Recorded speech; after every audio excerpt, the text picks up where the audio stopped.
आदाब साथियों, हम समरीन एक बार फिर से हाजिर हैं हमारी फोटोग्राफी वर्कशॉप की अगली वीडियो के साथ।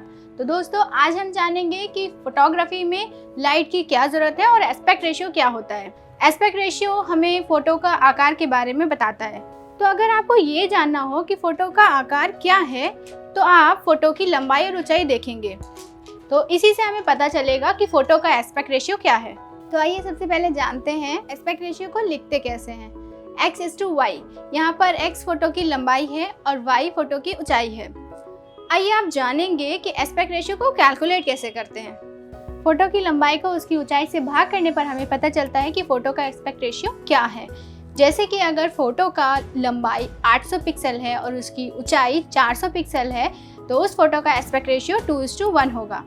एक बात जो ध्यान रखने वाली है कि अगर दो अलग अलग साइज़ के फ़ोटो हैं तो उसका एस्पेक्ट रेशियो भी सेम हो सकता है। जैसे अगर फ़ोटो का साइज़ है 1200 बाय 600, तो उसका एस्पेक्ट रेशियो भी 2:1 ही होगा। तो इसका मतलब है कि अगर फ़ोटो की लंबाई उसकी ऊंचाई से दोगुनी है तो उसका एस्पेक्ट रेशियो 2:1 ही होगा। तो इससे हमें पता चलता है कि एस्पेक्ट रेशियो फ़ोटो के साइज़ के बारे में नहीं बल्कि उसके शेप के बारे में है। तो आइए अब जानते हैं कि हमारे फ़ोन्स और हमारे डिजिटल कैमराज हमें किस तरह के एस्पेक्ट रेशियो में फ़ोटो खींचने की इजाज़त देते हैं। ज़्यादातर एंड्रॉयड और आईफोन के कैमराज 4:3 यानी 1.33 के एस्पेक्ट रेशियो पे फ़ोटो खींचते हैं, जबकि DSLR कैमरा 3:2 यानी 1.5 के एस्पेक्ट रेशियो पर फ़ोटो खींचते हैं। तब आप ये सोच रहे होंगे कि ये सब तो ठीक है, पर इसे जानना क्यों ज़रूरी है और इसका इस्तेमाल क्या है। कुछ तकनीकी चीज़ों के लिए एस्पेक्ट रेशियो को समझना बेहद ज़रूरी है, जैसे कि सोशल मीडिया पर फ़ोटो पोस्ट करने के लिए, फ़ोटो को क्रॉप करने के लिए और फ़ोटो को प्रिंट कराने के लिए। सोशल मीडिया हमें कुछ चुनिंदा एस्पेक्ट रेशियो में ही फ़ोटो पोस्ट करने की इजाज़त देता है। अगर हम ऐसा नहीं करते हैं तो हो सकता है कि फ़ोटो का कुछ हिस्सा खुद ब खुद कट जाए। इसमें यह होगा कि आपकी फ़ोटो का एक ज़रूरी या अहम हिस्सा कट जाएगा। उसी तरह जब आप फ़ोटो को प्रिंट कराने के लिए जाते हैं तो फ़ोटो का एस्पेक्ट रेशियो वही होना चाहिए जिस साइज़ में आप फ़ोटो को प्रिंट कराना चाहते हैं। तो आइए बात करते हैं फोटोग्राफी में लाइट का क्या महत्व है। जैसे कि हमने अपने पहले एपिसोड में बात करी थी कि किस तरह से लाइट कैमरा की मदद करती है फ़ोटो खींचने में। तो इसका मतलब है कि लाइट एक बहुत ही ज़रूरी साधन है किसी भी तरह की फ़ोटो को खींचने का।